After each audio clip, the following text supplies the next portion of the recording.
Many people think they can rely solely on a primary care doctor when it comes to mental health. However, this too often leads to the wrong diagnosis, the wrong treatment, and wasted time and money. This series with Dr. Domenick Sportelli will walk you through the first steps to improving your mental health outcomes and your life. Welcome to the MedCircle educational series, How to Find the Right Mental Health Professional. So, you are a psychiatrist. I'm a psychiatrist. What is the difference between a psychiatrist and a psychologist? That is the big question, right? And I'm so glad we're doing this series because so many people are confused about not just psychiatry and psychology, but behavioral health has so many types of providers, so many tiers of providers, and so many different specialists that I call it acronym confusion, right? Yes. MD, DO, APN, licensed social worker, right? What do these people do? What are their roles? So, super, super important. I am a psychiatrist, right? It's a little tricky because psychiatry and psychology sound really close, right? So people confuse them all the time. The important thing to understand is that psychiatry is a medical subspecialty. So you could think about psychiatry as the specialty of the mind and behavior and neurology. So a medical doctor can be a specialist in cardiology or gastroenterology, or an allergy doctor, right? So a psychiatrist is a person that goes to college, goes to medical school, is a regular doctor, right? So I've done surgeries, I've delivered babies, I've done all that fun stuff.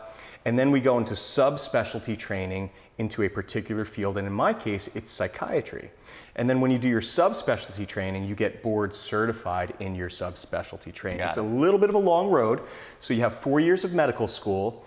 And in psychiatry's case, it's 4 years of residency to be board certified in general psychiatry. And then if you want to do child psychiatry, it's an extra 2 years, so a total of 6 years after medical school to be board certified in both child and adult. So that makes you about 94 years old? I'm about 110 years old. I'm looking pretty good, right? Yeah, looking great for 110. Okay, so then very quickly, what is a psychologist? Psychologist. So a psychologist is a doctorate degree. So a psychologist is usually a PhD or a PsyD, and this is a person that went to college but then did about 4 years of graduate school studying psychology. Now these individuals, they're PhDs or PsyDs, they're called doctor. They're not medical doctors, but it's a doctorate degree, and they specialize in therapeutic intervention. A lot of psychologists do research in behavioral health. A lot of psychologists have specific areas of focus like CBT or DBT or interpersonal therapy. So. And from my understanding, 70% of people first go to their primary care physician, their family doctor, before they see a psychologist or psychiatrist. Now, if that's what's happening, it's important to know what kind of mental health training that primary care doctor has. You were a primary care doctor. I was, yeah. So I started out after medical school. I wanted to be a family doc. So I went in and I did some family medicine residency training.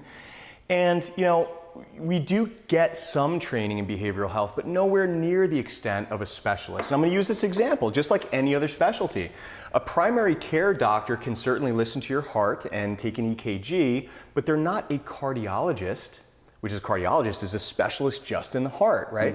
So it's very similar. A primary care doc can give you a basic behavioral health screening, like a Beck depression inventory, but when it comes to a serious case, you're going to refer to a specialist. It's okay to start with a primary care doctor because in a lot of cases, they're the gatekeeper of behavioral health. And remember, there's a shortage of behavioral health specialists in this country. Sometimes we don't even have that choice. So why is it so important then to see a mental health professional over a primary care physician? So I think in a lot of cases people start with the primary care doc, but it's important to recognize when you need to go to a specialist. And in behavioral health, we've talked about this, so important that the diagnosis is the key, a proper diagnosis, right? Because we can only treat what you're being diagnosed with, right? So if that diagnosis is off, and in behavioral health, we don't have a blood test, we don't have an x-ray, so the diagnostician who's saying, you have a major depressive disorder, you have bipolar disorder, you have ADHD, those are very different things, they're going to be treated very differently. So it's best to really get that solid diagnosis by someone that has the most experience with it, right? Because that's going to be that trajectory moving forward of your efficacy and how well you do. Yes. So that's why it's important that if you think you might have a behavioral health issue or a loved one has a behavioral health issue, your primary care doc can say, yeah, I agree, you know, you're definitely down, you're a little depressed, but I have a list of specialists that you can go to next.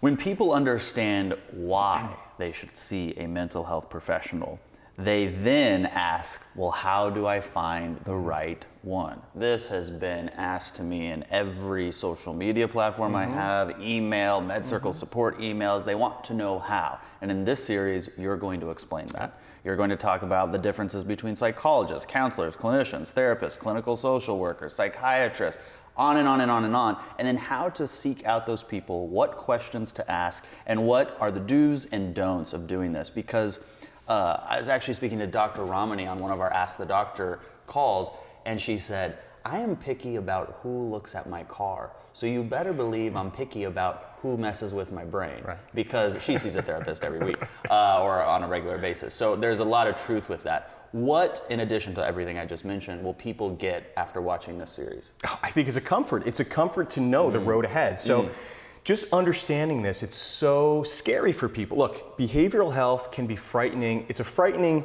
road for people to begin with. Let's take away all of that fear by giving them education in what that path ahead looks like so they can navigate it. It's that simple. Yes, perfect. This series is the perfect companion series to any other series on MedCircle. If you're gonna watch something else on MedCircle, you gotta watch this one. I'm Kyle Kittleson, and remember, whatever you're going through, you got this.